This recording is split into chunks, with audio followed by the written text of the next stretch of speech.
She types the message in 4 seconds. Then she deletes it. Types it again. Same words, different punctuation. Reads it back like it's a legal document. Adds a period. Removes the period.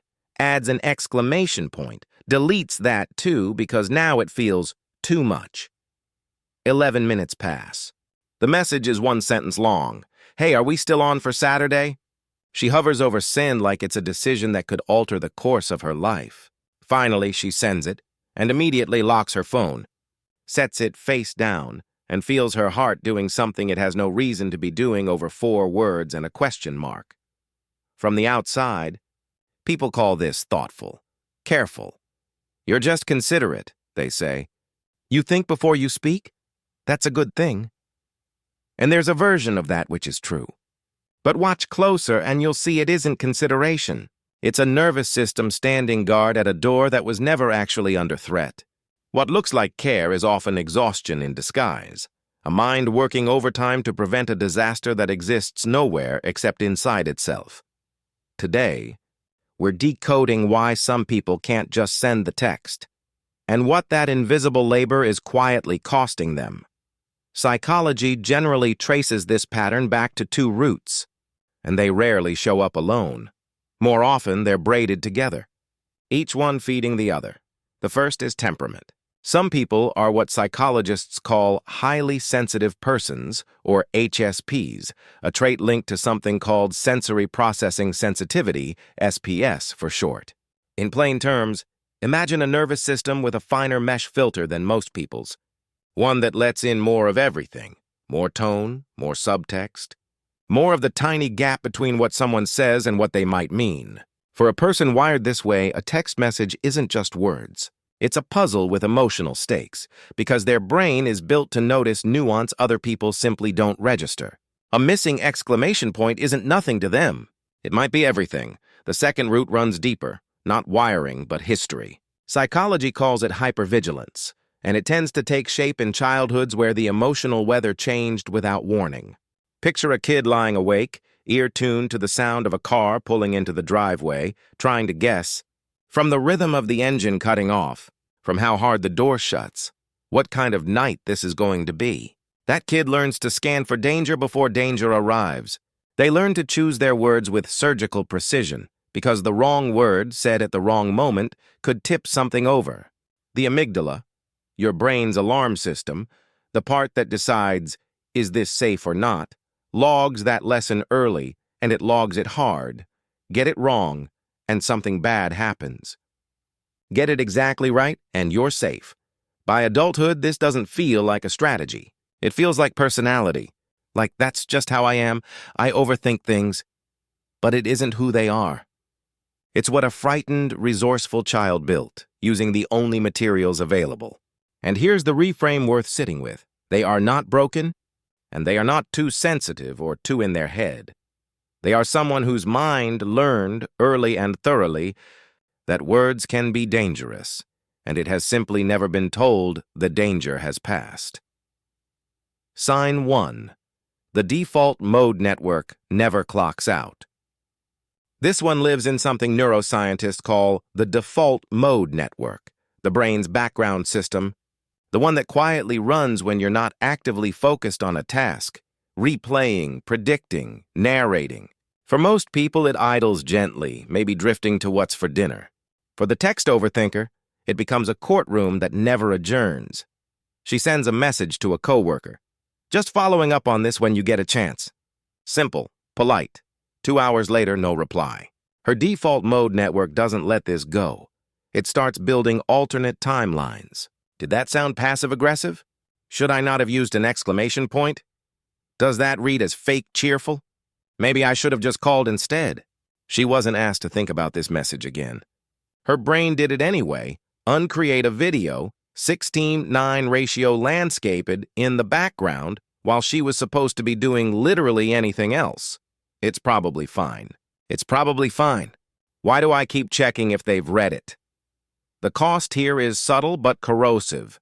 Attention that should belong to the present moment keeps getting siphoned off to a conversation that, from the other person's side, ended 2 hours ago and was never a big deal at all.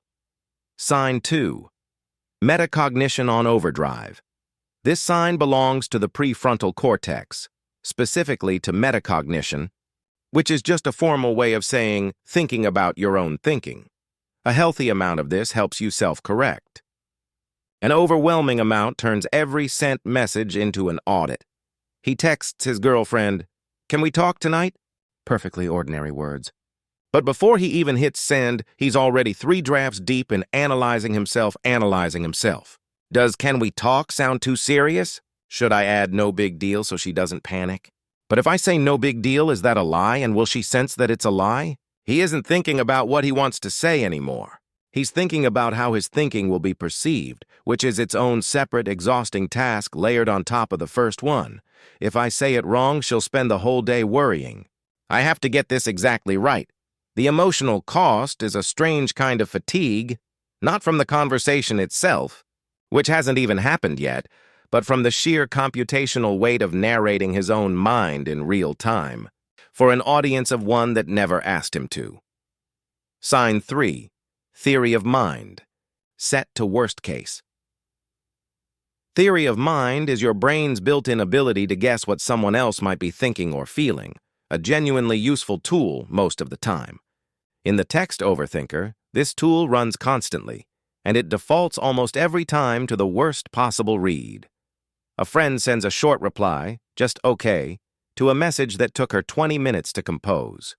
No punctuation, no emoji, nothing. Her theory of mind immediately fills in the blank, and it doesn't fill it in kindly. She's annoyed with me.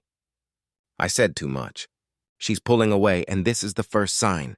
None of this has been confirmed. Her friend, in reality, is just standing in a grocery store line, thumb-typing with one hand. But the story her mind built feels every bit as real as fact.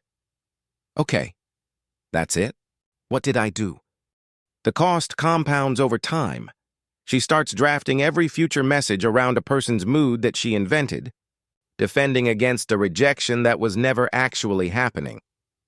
And slowly, without meaning to, she starts treating everyone around her as more fragile, more reactive, more likely to be hurt by her than they actually are. Sign 4. Emotional empathy and the weight of someone else's reaction. This sign is about emotional empathy, different from simply understanding what someone feels. Emotional empathy, tied to mirror neurons, means you actually feel an echo of what the other person might feel, almost as if it's happening in your own body. He needs to cancel plans with a friend last minute. Legitimate reason, nothing dramatic. But before he types a word, he's already absorbing his friend's imagined disappointment as if it were his own. His chest tightens. He rewrites the cancellation 4 times, adding extra apologies, extra reassurance, extra emojis to soften a blow that hasn't landed yet and might not land at all. I don't want them to feel like I don't care. I need this to sound like I still care. A lot. What's happening here is generous and exhausting in equal measure. He's not just managing his own emotions. He's pre-managing someone else's, absorbing a disappointment that technically doesn't belong to him yet, spending real energy cushioning a feeling that might never even occur. Sign 5. Interoception. The body answers first. The final sign lives in interoception, your brain's ability to sense what's happening inside your own body, largely processed by a region called the insular cortex. Long before the overthinker consciously registers, "This message is stressing me out," her body already knows. She's about to text her boss a simple scheduling question. Before any thought fully forms, there's a tightness behind her ribs, a shallow catch in her breathing, her thumb hovering without moving. That tightness is the signal. Her body flagging something as higher stakes than it actually is. But instead of noticing it and naming it, she overrides it, smooths it into a perfectly polished message, and hits send while her stomach is still in knots. Why does my chest do this over a scheduling question? It's not even a big deal. Ignored enough times that bodily signal doesn't vanish, it accumulates. It shows up later as tension headaches, as an unexplained tiredness after a day of nothing happening, as a low-grade dread that surfaces every time her phone buzzes. The body was never overreacting. It was simply never being listened to. Here's where this stops being a quiet, private habit and turns into something closer to a full-time, unconscious job managing how every message might land in order to manage how safe the sender feels.